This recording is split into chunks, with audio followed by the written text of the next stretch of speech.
ایک مرتبہ ایک شخص سلطان محمود غزنوی کے پاس آیا اور اس نے سلطان محمود غزنوی سے کہا کہ میرا معاملہ بڑا عجیب ہے، مجھے انصاف دیں۔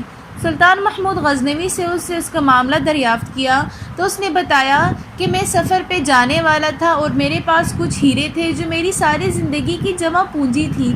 میں نے وہ سارے ہیرے ایک پوٹلی بنا کر آپ کے علاقے کے فلاں قاضی کے پاس رکھ دیے، لیکن جب میں سفر سے واپس آیا میں نے ان سے اپنی تھیلی مانگی، انہوں نے مجھے تھیلی لوٹا دی جو کہ بالکل اسی طرح تھی جس طرح میں نے اس کے حوالے کی تھی، لیکن اس کے اندر میرے ہیرے نہیں تھے بلکہ کھوٹے سکے تھے۔ میں تو لٹ گیا، میں تو برباد ہو گیا۔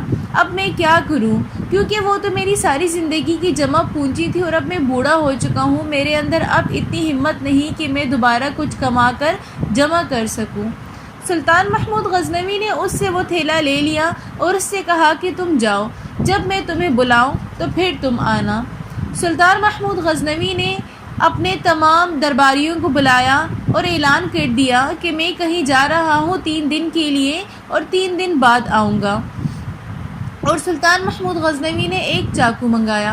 جب سب درباری چلے گئے تو سلطان محمود غزنوی جس تخت پر بیٹھتے تھے اس تخت کے اندر انہوں نے چاقو کے ساتھ چیر دیا تخت کو اور سفر پر چلے گئے اور حکم دیا کہ میرے اس جگہ پر صفائی کے علاوہ اور نگراں کے علاوہ کوئی بھی نہ آئے۔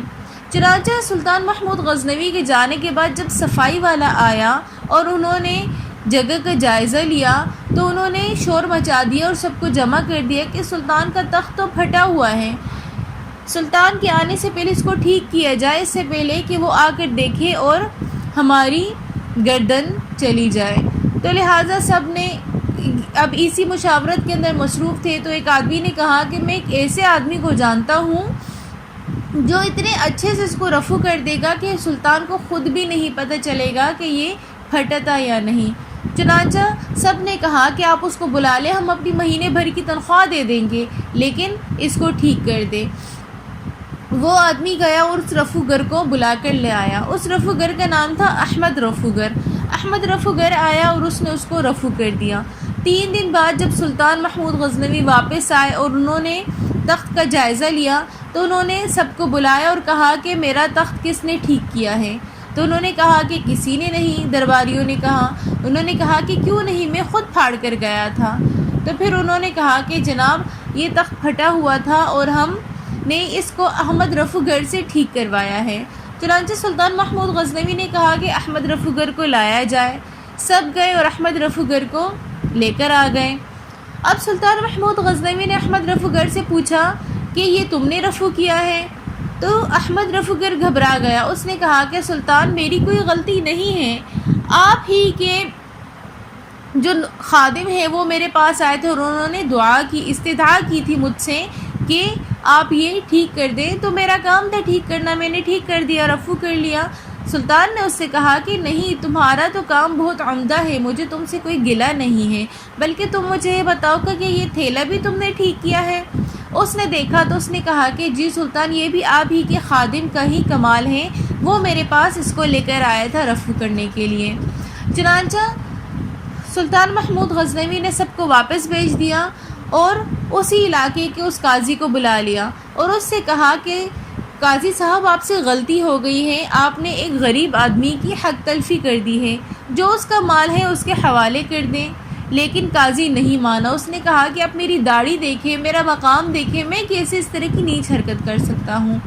سلطان محمود غزنوی نے پھر بھی کہا کہ یہ خلوت کا موقع ہے، مان جاؤ، رسوائی سے بچ جاؤ گے، لیکن قاضی نہیں مانا۔ یہی حال ہمارا ہے کہ جب اللہ ہمیں خلوت کے اندر مواقع دیتا ہے توبہ کے تو ہم توبہ نہیں کرتے، لیکن جب اللہ ہمیں پکڑ لیتا ہے، سب کے سامنے رسوائی ہوتی ہے، تو پھر ہم کہتے ہیں کہ ہمارے ساتھ کیا ہوا۔ یہی اس قاضی نے کیا کہ خلوت میں اپنی غلطی کو نہیں مانا، توبہ نہیں کی۔ چنانچہ سلطان محمود غزنوی نے دربار لگایا، احمد رفوگر کو اور تمام جو تھے گواہان ان کو بلا لیا اور قاضی کو بلایا۔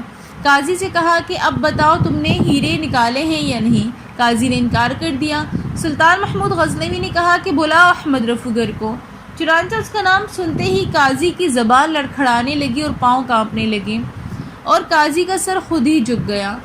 تمام درباریوں نے جب دیکھا تو وہ سمجھ گئے کہ قاضی کی ہی یہ غلطی تھی، اور سب اسی قاضی کو ملامت کرنے لگے جس کو سلام کرتے تھے۔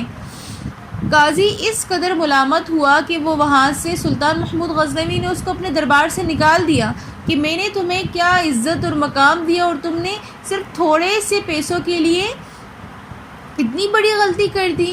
چنانچہ جب وہ گھر آیا تو بچے ملامت کرنے لگے کہ ابا جان، ہم کیسے تعلیم حاصل کریں گے، ہم اسکول کیسے جائیں گے، بچے تو ہمیں طعنہ دیں گے۔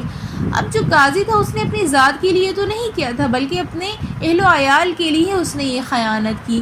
لیکن جب انسان اللہ کی پکڑ میں آتا ہے تو پھر وہی اہل و عیال سب سے پہلے انسان کے دشمن بن جاتے ہیں۔ بیوی کہنے لگی آپ نے کیوں کیا، میں نے تو آپ سے فرمائش نہیں کی تھی، اب میں اپنے میکے کیسے جاؤں گی، میں باہر عورتوں کا سامنا کیسے کروں گی۔ قاضی اس قدر ملامت ہوا کہ وہ جب کمرے میں بند ہوا، ایک دن ایک رات اس نے کچھ بھی نہیں کھایا پیا۔ صبح دوسرے دن جب گھر والے آئے، انہوں نے دروازہ کھولا تو دیکھا کہ قاضی کا تو انتقال ہو چکا تھا۔ اس زمانے کے لوگوں میں تو پھر بھی غیرت تھی کہ جب احساس ہوتا تھا تو پھر ان کو تھا کہ بس اب ہمارے لیے موت کے علاوہ کوئی چارہ نہیں ہے، وہ تو مر جاتے تھے۔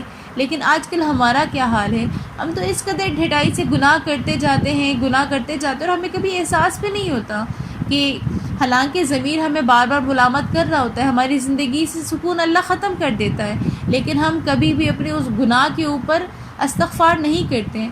انسان ہے، خطا انسان سے ہو سکتی ہے۔ انبیاء کرام علیہ السلام سے بھی اللہ پاک نے خطا اسی وجہ سے کروائی کہ امت کو اس سے توبہ کرنے کی توفیق ملے، اس سے سبق ملے کہ انسان خطا کر سکتا ہے لیکن توبہ کرنے سے اللہ معاف کر دیتا ہے۔ اور سم ٹائمز انسان جب کچھ خطا کرتا ہے اور اس کے اوپر توبہ کرتا ہے تو اللہ پاک اسی خطا کو اس کے لیے نعمت بنا دیتا ہے۔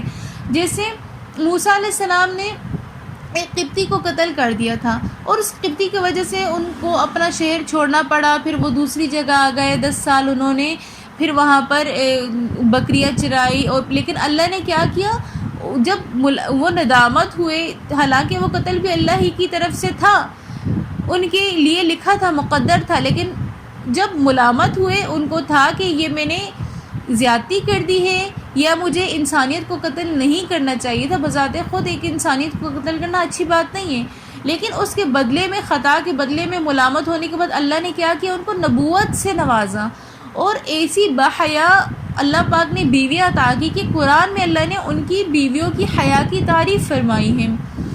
لہٰذا کوئی بھی چیز جب اللہ پاک ہم سے کوئی خطا ہو جاتی ہے، شیطان کی لغزش میں آ کر ہم اس پر نادم ہو جاتے ہیں، تو اللہ وہی خطا ہمارے لیے نعمت بنا دیتا ہے۔ اگر ہم اس بات کو جان جائیں تو ہمارے لیے اس زندگی کو گلہ گلزار بنانا کوئی مشکل نہیں ہوگا۔